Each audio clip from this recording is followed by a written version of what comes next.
At some point in time, all markets shift, right? While it may have seemed like the bull run we experienced in the real estate market over the last few years would continue forever, the reality was it was bound to stop at some point. And whether that begins to start now or whether it takes a few more months, it is likely that homes will decrease in price over the coming months and years. Now, the reason for that is simply just because many areas of the country, buyers feel overextended. They feel like they're paying too much for a house. And when you factor in the increased interest rate, it makes it even worse. During the Great Recession, the typical home in America lost 1/3 of its value. And while hopefully we won't experience that same sort of thing in this market, the potential for price changes in a shifting market are likely over the next couple of years.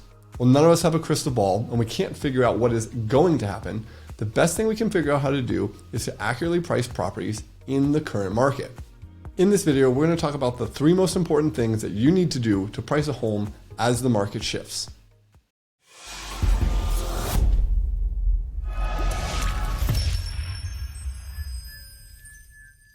Hi, I'm Jeff with PropertyBrain, and in this video, I want to talk about the 3 most important things you can do to price a property as the market shifts. We're going to talk about how to accurately pick comparables, how to analyze market trends, and ultimately what the difference is between the market value and the appraisal value of a property. So first, let's talk about how to pick the best comparables. Regardless of what is happening in a market, whether it's increasing or decreasing, or maybe it's shifting from an increase to a decrease, the most important thing you can do is pick the best comparables. Now, when selecting your comps, we recommend 3 main types of criteria that you should look for. The first is time of sale. This means picking comps that sold at the most similar time to your current market. So for example, if you're selling a house in November of 2022, you would want to use comps as close to November of 2022 as possible. Now, you may not always be able to find great comparables that have sold recently, and sometimes you do have to go back in time, and you can counteract that with the use of a time adjustment. But the closer in time you get to the current market, the less adjustment will need to be made and the more confident you can be in your results. The second type of criteria is physical characteristics. This simply means picking the comps that are the most similar to your property as possible. So if yours is a 2-story home with 3,000 square feet and a 2-car garage, ideally you look for other homes that are that same thing or as close as possible. And the last thing is location. In real estate, everybody knows the phrase location, location, location. And the reality of it is that it is the only thing in real estate that is unchangeable, and therefore it has one of the largest impacts on the value of a property is where it is located. In the case of each of these 3 types of criteria, the more similar the comps can be to your property, the easier it is to come up with an accurate value because it will require less adjustments. And while it's not a problem to make adjustments, the more adjustments you make, the larger potential you have for errors. All right, so now that you've picked your comps, the next thing you need to do is you need to analyze the market trends. This is simply the most important thing you can do, especially in a shifting market. You constantly hear things thrown around in real estate like the market's up 18% or the market's down 10%. And all that generally means is that a simple year-over-year calculation shows a median price increase or decrease of that percentage. Now, if the trend is consistent or unchanging, this type of calculation might work out okay. It's still not the best, but it has the potential to not be a huge problem. However, if the market is changing rapidly, or if it's changing direction, it becomes a lot more important to break it down much further than just looking at the year over year. What we recommend doing is breaking the market analysis down into time trends. Ideally, you would look at 3 or 4 time trends. We recommend looking at quarterly time trends. So you're going to look at a 3-month, 6-month, 9-month, and 12-month trend to figure out what has happened in the market in each of those time periods. This analysis would ideally be based upon similar comparable properties that you picked in the first step, and it would not be looking at the entire city or county as a whole like the way the simple year-over-year statistics usually do.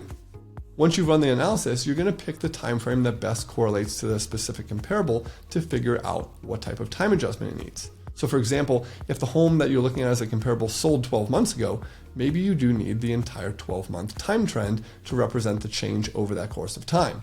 But if the home only sold a month or 2 ago, you would ideally want it to fall within that 3-month time trend, which is going to give a much better picture of the direction that the market is moving. So let's look at an example. Let's look at that same year-over-year calculation that says that the market is increasing at 18%. But what happens when that statistic is published, but you're seeing that the market is starting to show that homes are selling for less now? The 18% only represents 2 points in time, and what it most likely means is that prior to the market beginning to pull back, it might have been 20 or 30% increase, but as the market pulls back, that number for the year over year will decrease. However, it can still represent a significant increased percentage, even though homes are now decreasing in value. So again, this isn't a problem if you're using a comparable that sold a year ago, because it truly would need that type of adjustment. But if you're looking at something that sold in the middle of that, which actually sold at a higher price and therefore needs to be decreased, applying this type of adjustment would drastically overvalue that comp and make it look like that comp would have sold for more now, even though the current market direction might not be showing that to be true. So what should you use as a time adjustment? Like I said before, it's important to look at where the comparable fell. So if you do a market trend analysis, you're going to figure out that a comparable sold 4 months ago, and you're going to identify that you could use the 6-month trend or potentially even the 3-month trend as it falls closely to those two trends.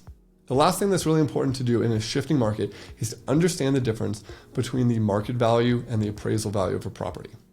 Now, we have more in-depth articles and videos on this specific topic, but to cover it quickly, it's important to understand that the market value is simply what a buyer is willing to pay in the current market, where the appraisal value is the value that can be supported through the appraisal process based upon past sales data. Now, ideally, an appraiser is going to be running a thorough analysis of market time changes so that they're coming up with these time trends that we just talked about to accurately represent the changes in price that need to be applied to the comparable properties to make it as accurate as possible for the current market. However, just like many agents use a simple year over year, many appraisers do as well. And in the time of a shifting market, it becomes much more difficult to estimate what those time adjustments should be, ultimately making it much harder for the analysis to show the true market direction of the property and get the value to exactly where the market may be reflecting it to be at the current time. In an increasing market, it is likely that the appraisal value lags behind the market value, as buyers are willing to pay more at a rate that the statistics just cannot support. And on the flip side, in a decreasing market, it's likely that the appraisal value will actually support a much higher value than the market value of a property, because the sold data cannot be brought fully down to the value that the market is representing at the current time through the use of those time adjustments. So what does this mean for pricing a property in a shifting market? Well, first, it means you need to do the best job possible to estimate what that appraisal value will be, so you know the difference between the two, so you can prepare your clients the best way possible. But it also means that you need to use other statistics when pricing a property. You need to look at things such as number of active listings. You need to look at list to sale price ratio. You need to take other factors into consideration much more than you would if the market was just increasing or decreasing in a steady state. You need to look at things like the number of comps for sale, the average days on market for those comps, what the list to sale price ratio and the original list to sale price ratio of those comps is, and also factor in other things like interest rate and how that affects the buying power of a potential buyer. For example, in the current market, interest rates have gone up significantly over the last couple months. And if you look at the increased rate that a buyer is having to pay today, the potential effect on value is significant. The reason for that is because the typical buyer does not buy on total price, they buy on payment. So when they can qualify for, say, a $2,500 per month mortgage and the interest rate goes up a couple percent, it's going to have a drastic impact on what they're willing to pay for a property or what they can pay for a property.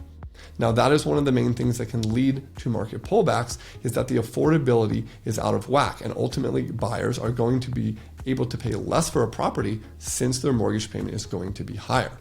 Now, it's rare for these two things to fall directly in line with each other, but there is a correlation between rising interest rates and decreasing prices of a home. So it's important to factor that in when you're pricing a listing if the market is currently experiencing increasing interest rates. So let's look at an example of a property and how it's priced and figure out what it means in the shifting market. For example, let's say that the appraised value that you estimate is $500,000. But currently you see that there are 10 other homes on the market ranging between $485,000 and $495,000. And of the sold comparables in the recent months, you see that there's a list to sale price ratio of 98%.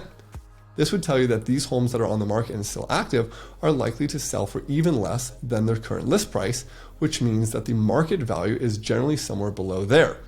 Now, while it's important to know that the appraisal value might be able to support $500,000, in the case that there's this many listings on the market, it's unlikely that you're going to be able to get that amount of money for your listing if you're just putting it on the market as well.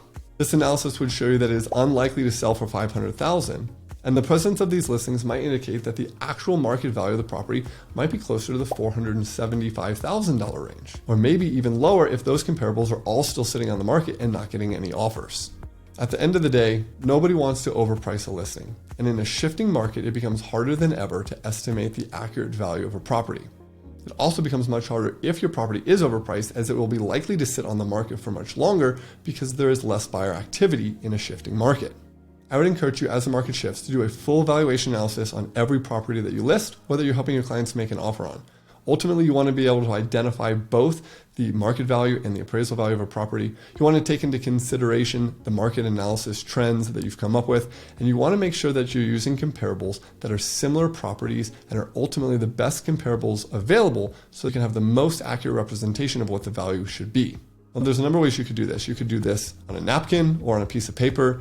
You could use a tool like Excel, or you could use something like Comp Adjuster, where we've created a simple way for you to be able to analyze market statistics and apply adjustments to comparables to come up with an accurate representation of value that is statistically supported.